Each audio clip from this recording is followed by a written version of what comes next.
조선시대 학자들이 좋아했던 수동파의 적격부를 난항하게 쪼리며 표현이 날아가며 심리에 되어갈 듯한 기분을 경험하였던 이런 그런 자유로운 정서.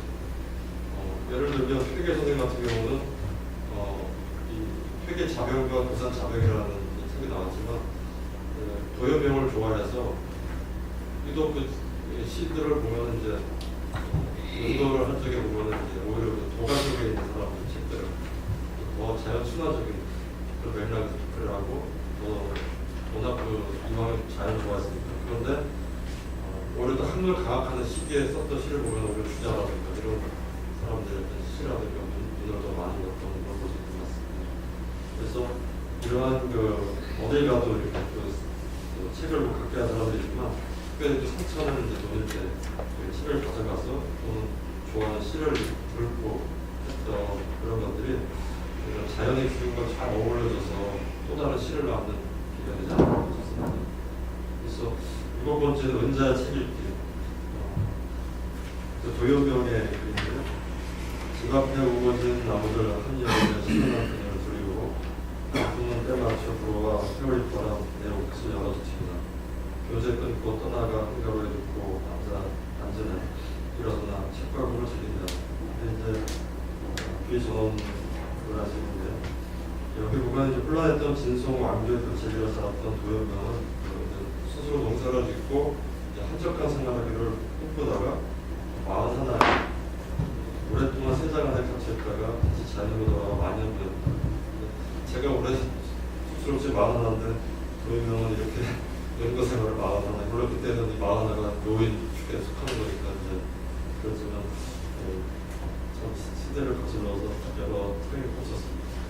근데 이러한 그의 삶은 타고난 본성과 시대에 대한 저항의 의도 있었습니다.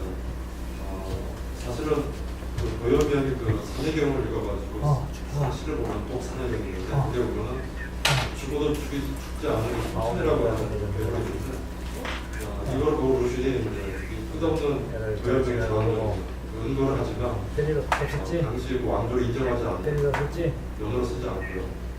그런 저항을 있었다. 그래서 단순히 은자로서만 살아가는 것은 아니다라는 이야기를 하고 있습니다. 그래서 고공함을 참으며 이 금과 책을 보고 즐거움을 누리는 그러면서 이제 정치의 세계에서 물러나고 있었죠. 그런 귀거래를 치르는 이 도요병에게 자연의 풍경은 새로운 의미를 두고 다가왔습니다. 그래서 젊은 시절부터 이런 자기 와물로서의 금과 책 이런 것들을 자연 속에서 또 전원 속에서 이렇게 누리는 그런 삶을 살았던 거죠.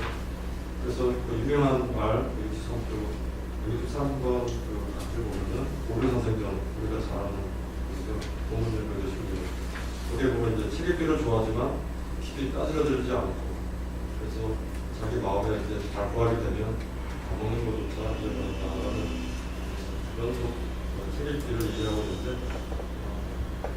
여기 보면 이제 그런 도요병 자체의 쾌락 으로서의 독서, 즐거운 으로서의 독서 그래서 그런 것들을 이렇게 보여주고 있습니다. 그런데 이런 퇴계 선생님도 그렇지만 도요병 이래로 도요병을 사실은 선생님 너무 잘하시겠지만 동아시아 문화에서 본인들이 사랑을 가장 많이 받은 그런 예민이고 사랑을 그래서 여기 보면은 우리 명부에는 제가 다른 시편들이 많은데 사담 서경적 선생의 상거라는 그런 시를 보여왔습니다. 여기 보면 사담의 초가 한 칸, 말꽃빛 끝에 신선성국한 창문 열면 노사람들이 모여들고 베개 모래 샘물 소리 들려오고 거기 또 바람 소리 맑고 시원해 산과 매진이 나무를 상하구나. 그 속에 소유하는 사람이 있으니 맑은 아침 책기를 좋아한다. 그래서 이러한 독서의 모습이 또 자유 속에서 또 자유로움을 누리는 그런 성비들의 모습을 보여주는 한 예가 아닌가.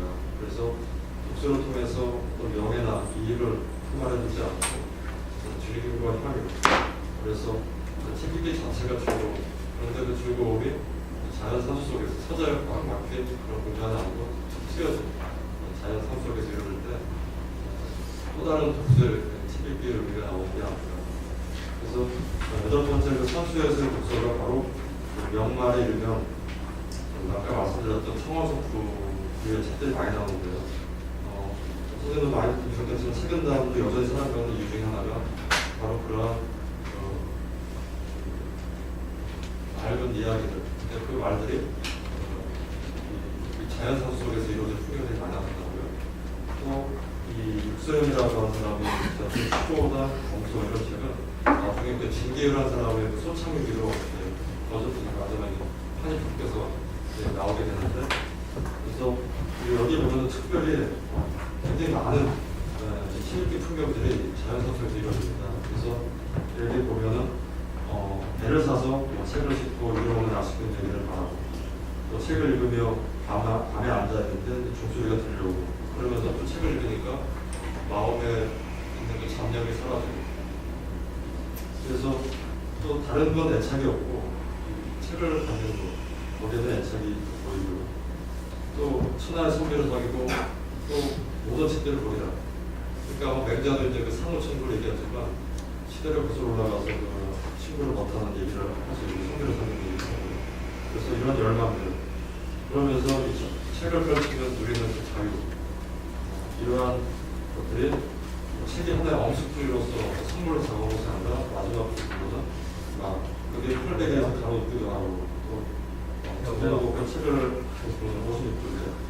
그러면서 그 책을 그냥 펼쳐놓고 아까도 책이 하나의 그 완판의 대상으로서 나타나는 모습들이 보입니다.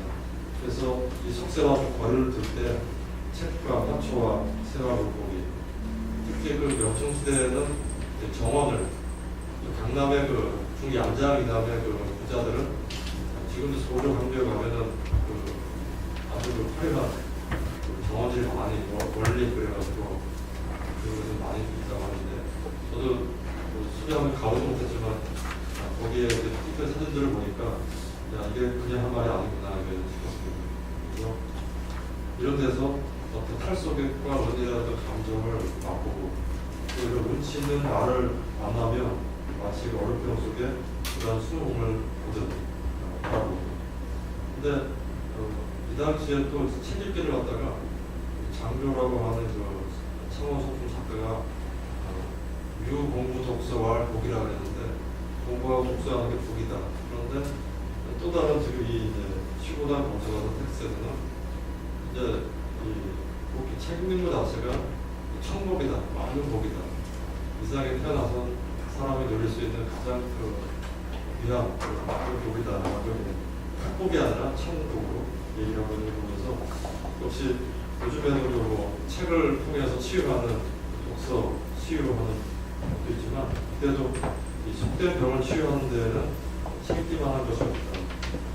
왜냐하면 그건 너를 누리게 하는 것이 아니라 나를 치유하는 그런 길이기 때문에 그런 표현을 보면서 역시 복음을 통해서 독서가 주는 어떤 마음의 치유랄까, 여러 가지 있겠지만 그런 공통된 요소들을 만나실 수 있습니다. 그래서 아홉 번째로 참 나를 발견한 즐거운데, 여기 산수에서 책읽기가 좀 다르지만 이타고 같은 사람의 얘기 나옵니다. 이타고 같은 경우는 이 책을 어떻게 보면 우리 이타고가 책을 많이 안 읽었을 거라는 어떤 분은 그러더라고요. 뭐 깨달음을 중시한 사람이 동심처럼 얘기하니까 책과 전혀 그렇지 않고, 오히려 살아있는 사람보다 책 속에서 사람 만나면서 즐거운 사람이고, 가족을 멀리한 채 막 이렇게 책을 또 읽고, 책 읽는 즐거움이 죽을 때까지 가기를 바랬던 그런 사람입니다. 근데 묘하게도 여기서 보면 나를 만나게 된다는 표현이 나옵니다. 그러니까 무엇도 아닌 나를 만나게 된다. 그래서 진나, 참 나를 발견하게 되는. 그래서 결국은 책이라고 하는 것이 이 세상을 넘어서서, 그러니까 세상을 초월하는 길이기도 하지만 또다시 자기를 발견하게 되는. 우리가 여행을 통해서 이모당도 독서하는 여행과 같다 해서 여행을 통해서 자기를 발견하는 것으로 어떤 공간을 다른 공간을 갔을 때 있게 되는 그런 초월적인 어떤 체험들, 다른 시간을 체험한다는 거. 그러니까 엘리아리 같은 사람들이 독서를 어떻게 다른 시간을 체험한다는 걸 얘기하는데 바로 그런 맥락에서 이타보도 독서락이라는 그런 소리가 않았나 싶습니다. 그래서 이런 것들이 정말 나중에는 참 나를 발견하는 속세에 찌든 나가 아니라 진짜 나를 발견하는 그런 계기가 되지 않았나 그런 생각이 듭니다. 그리고 마지막으로 풍요와 독서 사이.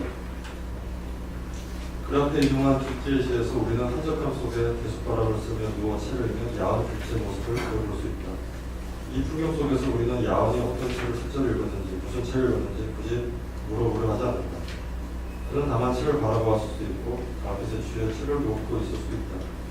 맑은 바람이 불고 손님도 오지 않고 들려오는 것이라도 산세의 지적이 뿌옇다. 홀로 누워 평상 기대어 책을 보는 야한의 모습은 선비들의 꿈이었을 것이다.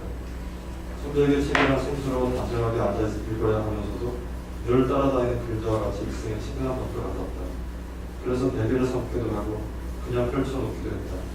그들은 책에서 옛사람을 그리고 그리워하며 옛사람을 만났고 그 안에서 놀고자 했다. 그 논일은 그러나 책 안에서 맴돌지 않고 책을 들고 산으로 가까워 흥치 좋은 축구와 계곡으로 그들을 이끌어 가게 하였다. 자은과의 만남에서 일어난 감으로 실을 엎조리고 소리내어 그리고 숱한 신문을 남겨놓았다. 그래서 그들의 가슴속을 누가 마음의 때를 지어내고자 하였다. 그 순간 맑은 기운을 온몸으로 받아들이며 자연과의 한동됨을 경험하였다. 실제로 명말기 왕해가는 시기에 글들을 보면은 선배들이 지식인들이 막 글을 막 읽어가면서요.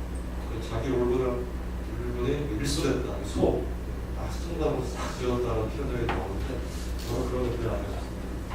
그런 자연사 속에서 제목이 일상으로 돌아온 그들의 삶과 정감을 더욱 풍요롭게 해주었을 것이다. 오늘로 사는 우리의 삶과 몸은 이미 도시와 문명에 무뎌져 자연이 오히려 부자연스럽게 다가오게 된다. TLP도 도시 문명과 시장이 요구하는 몸과 불안하지 않습니다. 이럴 때 선비들의 풍류로서의 독서가 보여주는 풍경이 어떤 의미를 우리에게 전할 수 있을까? 그들의 풍류로서의 독서가 단순히 호사라고만 할 수 있을까? 우리가 지금도 20권이나 건강에 좋은 도서로 그들이 만드는 시간을 얻어 떠나는다.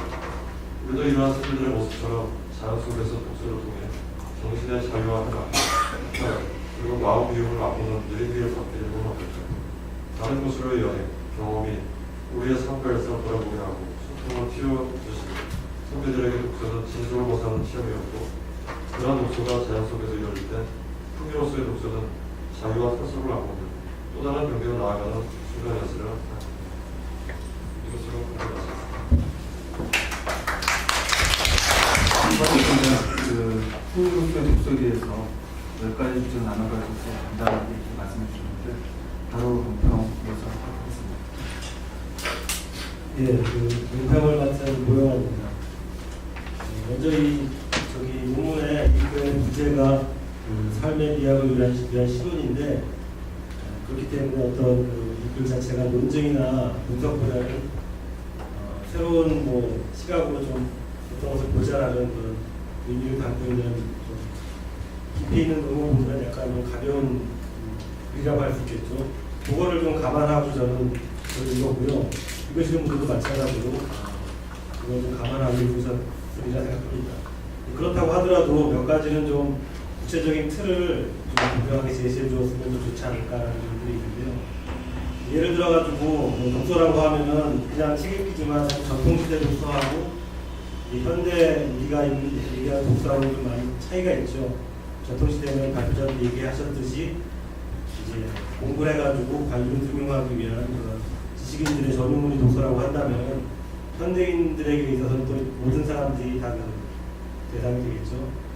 그리고 이제 전통시대에 책을 읽는다고 한다면 각자가 자기 방에서 아까 발표자도 말씀하셨듯이 우리가 흔히 하는 성독의 방식으로 영란하게 글을 읽는 그런 방식이 될 수도 있겠지만 방법상에 있어서도 현대인들에게 있어서는 도서관에서 그렇게 여러 사람씩 모인 공간에서 글을 읽었다가는 좀 문제가 있겠죠. 그리고 또 글을 여러 사람들이 같이 책을 읽는 공간인 도서관 같은 것들도 이렇게 만들고 있는 게 현대인데 글쓰기나 글 읽기 모든 것들이 다 방식이 전통과 현대가 다르고 내용도 차이가 있는데 그런 것들을 먼저 한번 정리를 좀 해주셨으면 구체적인 내용이 되지 않았을까 생각하고 또 이 풍류로서의 독서라는 것 자체가 사실은 이제 실론이라고 할 수 있는데요. 새로운 제안이라고 할 수가 있는데 독서 자체를